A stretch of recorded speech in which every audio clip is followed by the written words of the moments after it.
What should we expect from Arik Gilbert as we get into the 2022 season? It's been about 18 months since he's played college football. His last game came against Alabama in December of 2020 in the middle of COVID. So, although he had an extremely productive season, let me read you the statistics. And this is only in, let's see, 8 games. He had 35 receptions for LSU for 368 yards. His long was 25-yarder, 2 touchdowns. I think we saw in the spring game just what he can do. But for a tight end to have that many receptions in a game shows you that he can be a playmaker. Um,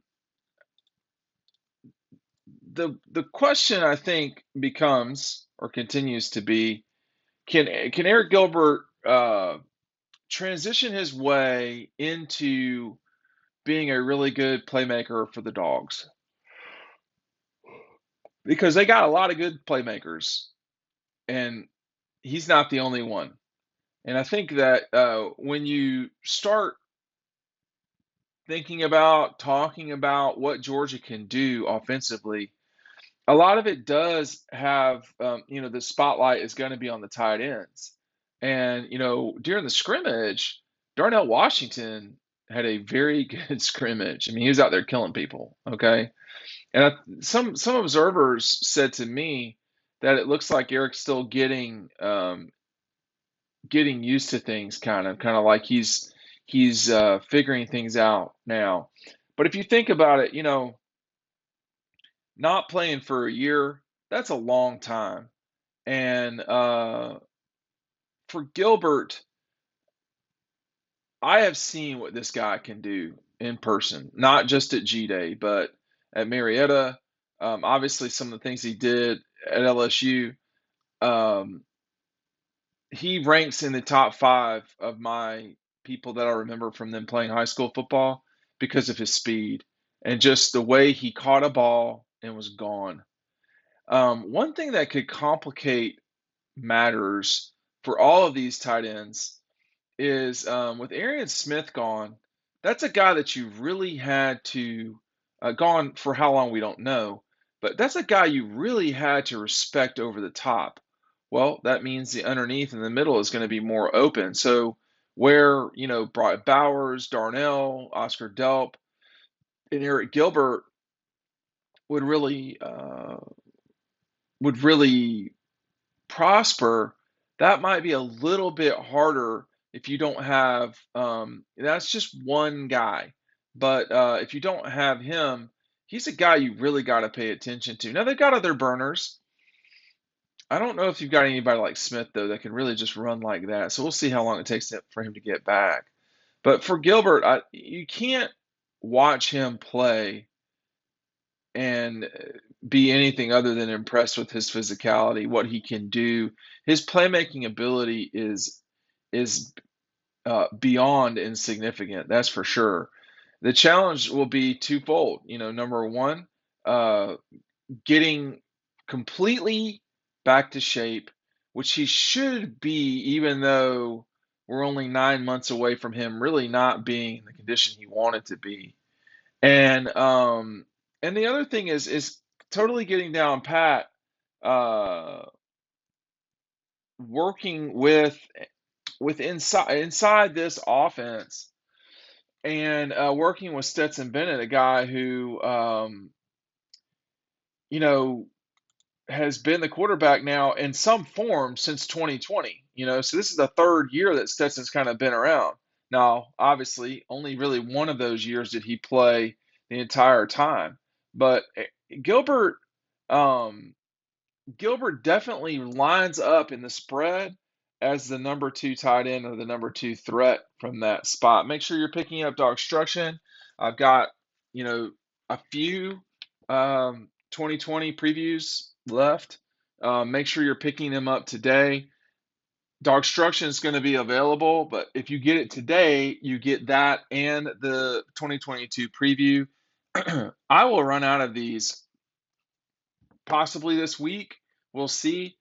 You can pick them up at Red Zone. They will be there will be some this weekend at Red Zone starting on Friday at about 3 o'clock. So if you've not gone to shop yet, and there's been a lot of people that have been at Red Zone, make sure you're going. But I will run out of these. I will run out of this at some point. These are in, and they're getting shipped out to everybody. If you're a subscriber at Dog Post, an annual one, you're getting our 2022 preview for included in your subscription.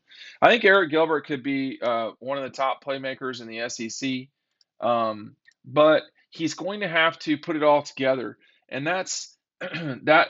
This is his final season of college football, in theory. I mean, he's 3 years graduated from Marietta, and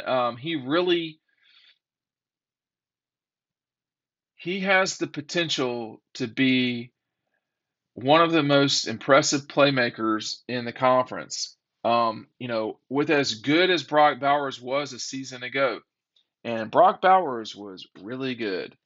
Brock might not quite have the same season in 22 as he did in 21 because there's more quality tight ends around him.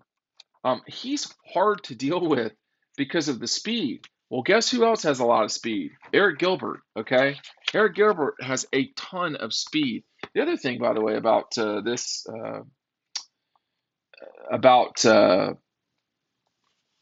2022 preview, we've got these stories are not, you're not going to read them online, okay? These are not stories you're going to read online. One of them is about Arik Gilbert.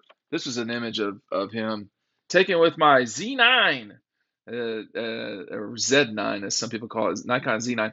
And this is Arik Gilbert and Kenny McIntosh after Arik Gilbert scored his first touchdown as a Georgia Bulldog in the G-Days game. So last year there was probably a greater deficit, something that he wanted to be more of a wideout. He was lighter. This is what Kirby said. He's a little heavier now, more physical. He's a tight end. That's probably how he's going to develop. So he says, I mean, play after play, it's like, oh man, I've got to condition myself to get back, go again, burst and run. And the burst that I saw from Gilbert at Marietta and to some degree at LSU, we're going to see if that comes back. These tight ends are dangerous. Oscar Delp is trouble. He's their fourth option. Okay, so they've got 6 total tight ends. Ryan Goldie, Brett Seether, Darnell Washington, Arik Gilbert, Brock Bowers, Oscar Delp. They will have returning next year 4 of those guys. I don't think that Darnell or Arik Gilbert will be back. That's my guess. I don't think Darnell will be back for sure. And then you're adding Sperling and Lucky. That will put you at 6 again. Todd Hartley's done an exceptional job of getting the job done in terms of recruiting tight ends, but they are paying off too. It's not just that these guys are, oh well, we're playing tight end and yada. No. They are game changing, difficult guys to deal with, and everybody is rooting for Arik Gilbert because of the stuff that he has gone through, which means you're going to deal with it again. And I think it's challenging in the macho world of football to acknowledge that folks have things they have to get through in life. And for Gilbert, step 1 of that was a season ago. And now step 2 is about this year, today, and the rest of his career. Him being healthy is more important than football because football goes away and you're always there. So that's the thing that will be most important is, can he strive through these last few months of college football? But if this is not his last few months of football in college, then that gives him more time to work on not just football, but graduating from Georgia and taking it from there. But I think the guy, I've just seen him too much to know. He's an exceptional physical talent. This is a matter of putting it all together at once. And fighting his way into as many snaps as possible, which gives you more opportunity to get catches. Darnell Washington is different than Brock Bowers and Arik Gilbert. Those two guys are similar in a way that Darnell is not. Darnell is a big physical guy who you want on the line during um, goal line packages. I mean, the guy, this term is overused. The guy is a beast, man. I mean, if you're near Darnell, he's certainly taller than you. I'm 6'4", 6'5" ish, 250, 240, whatever pounds. He is significantly larger than I am. So there's not going to be a lot of DNs that are going to be bigger than Darnell. So he will have an advantage there. Arik Gilbert is not that way. Neither is Brock Bowers. But they are both extremely fast. I think this is the part where if Arik Gilbert gets it all together, I would not be surprised if his season mimicked Brock Bowers in 22. And what I mean is, Brock Bowers has a similar season to Arik Gilbert in 2022. Um, you know, 30-ish catches for 500 yards, and Darnell has another, 20 catches for uh,